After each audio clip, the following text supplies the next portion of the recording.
I've never done an 800 freestyle heats. It was a little boring, I'm not going to lie, but I mean, I'm super hyped for the final, and the final definitely won't be boring.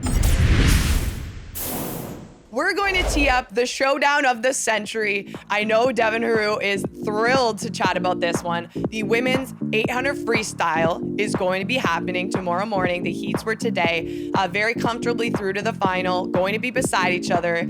Katie Ledecky versus Summer McIntosh. Lay it out for me, Dev. I am already buzzing here inside the championship pool, and when that race goes here on Saturday night, Saturday morning, 8:20 a.m. Eastern time back home in Canada, I will be pacing exactly where I am throughout, I'm going to say about 8 minutes and 3 seconds, perhaps, of that race.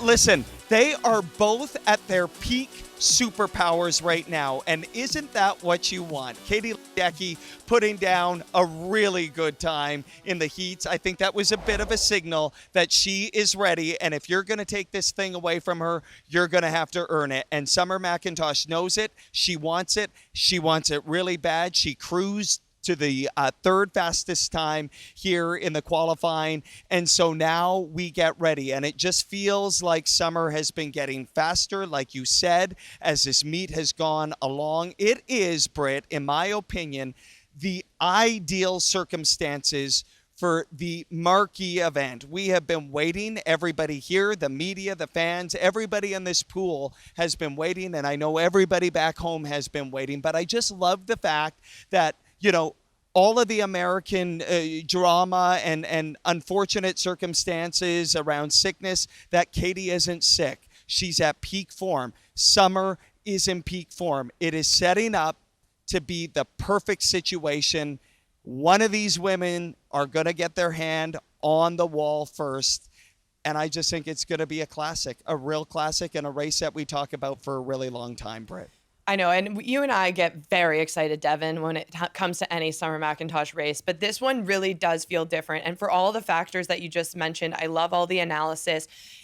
Standing between Summer and 5 gold medals here at the World Championships is the world record holder, the greatest distance freestyler of all time. And again, like you said, she's peaking. She's hitting her prime. She broke that world record only 2 months ago. And on top of that, she flipped to the feet in her 1500 at a time only Summer McIntosh and Katie Ledecky have ever been under. With that, though, I would love to hear what she had to say after the heat. So let's take it away.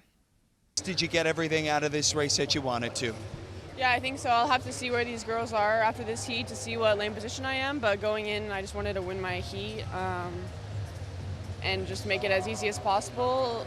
Don't use my legs at all and just kind of do an 800 pull and then do some underwater kicks when I felt like it. So I've never done an 800 freestyle heats. It was a little boring, I'm not going to lie, but I mean, I'm super hyped for the final, and the final definitely won't be boring. So I'm just glad to get that over and done with it.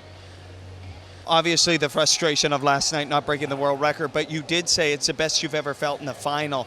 Should we read into this that your fitness, your aerobic fitness, and all of your training is really propelling you into this final now? Yes, for sure. I mean, I think part of the reason is just because of my aerobic fitness in that final. I felt amazing, but also I had a lot more hype going into that rather than the 200 IM or the 400 free. That was more just all business, get my hand on the wall. This one I was really pushing that record, and same thing goes for this 800. I want to see how fast I can go along with trying to get that gold, my 4th gold, to keep the streak going. She is not shy to say she wants that gold medal. Devin, one of my favorite stats about this race, because as you know, we're dialed into these stories. We're trying to find all the little tidbits possible with this race. Well, Katie has held the world record in the event since 2013. And in 2013, Summer McIntosh was 6 years old. She hadn't even started swimming competitively. Katie's been that dominant in this race since then. She hasn't lost the race internationally since the 2012 Olympic Games when she won that surprising at the time gold medal. It was a moment I will never forget as an athlete that was always looking up to Katie, but that was the start of something we weren't even ready for in the sport. And now 2 of the greatest are going to go head to head. 10 years in age separates them, but only less than a second when it comes to the speed in the pool. It is going to be everything. Devin, maybe just your final thought. What can Canadians look for tomorrow morning from the pool? Yeah, one thing I would love to hear from you that I've been talking about with people here in Singapore at the pool, Britt, is the strategy around the race. We know that Katie likely is going to take this thing out fast and just put the pressure on Summer early in the race. I feel like Summer is going to have a response. But I think one of the things we've been really talking about is when does Summer perhaps make her move, make her push in this race? Is it at the 400 meter? Is it at the 500 meter mark? What should we learn about where they are perhaps 700 meters into this race? Katie has mastered this race, right? She's the best to ever do it. She's done it so many times. Summer is still learning it. So does Summer stay on Katie's shoulder for halfway through the race and then push?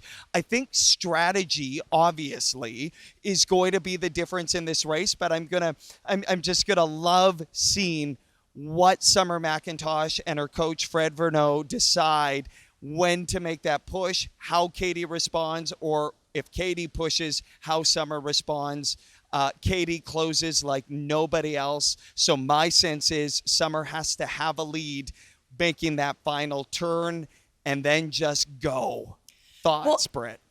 I love it, Dev, and I could talk about this forever. And I mean, that's why we had our own show to chat all about it. But I will say the interesting part to me here is that, in theory, anytime Katie has broken a world record, she's been leaps and bounds ahead of the rest of the field, right? Anytime Summer has broken a world record, it's been on Canadian soil, and she's typically been leaps and bounds ahead of the rest of the field. Now, how much is it going to play a factor that they're going to have a head-to-head battle towards what potentially could require a world record time if you want to get a gold medal here? I think the fun part about me strategy-wise is knowing there's other horses in this race. Lanny Pallister is having a phenomenal meet. She's the third fastest ever. She's also going to be in there. And then Simona Quadrella in the 1500 dropped almost 10 seconds from her lifetime best.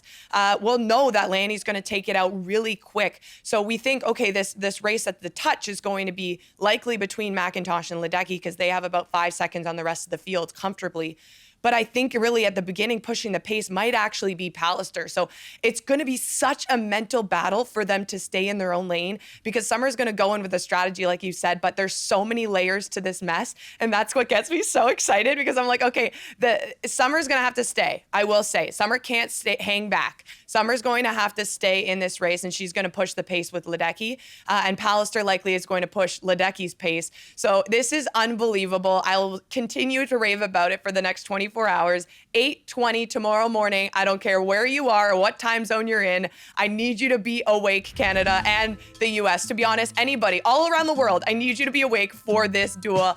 It is Katie Ledecky versus Summer McIntosh going head to head. The two best to ever swim this race are going to get the chance to win the elusive world championship title. And again, we've said it once and we'll say it again. This is what stands between Summer and the 5 gold medals here at World Championships. I cannot wait. Devin, Heroux, so much more to come. Also a quick kind of promo for tomorrow, but we have that men's hunter fly, and we never want to discredit that one because it's going to be a really exciting final, arguably the most exciting final night in the pool, or finals session in the pool for the Canadians. It is electric. Make sure you are up. Make sure you have your cereal bowl of coffee. I also know Devin Heroux might have a media race to tune into for us to take a little bit of analysis on as well. So tons to come tomorrow. Devin, we're so grateful for your time. Have some rest tonight because we will get set for a big day at the pool tomorrow. Cheers. Buckle up.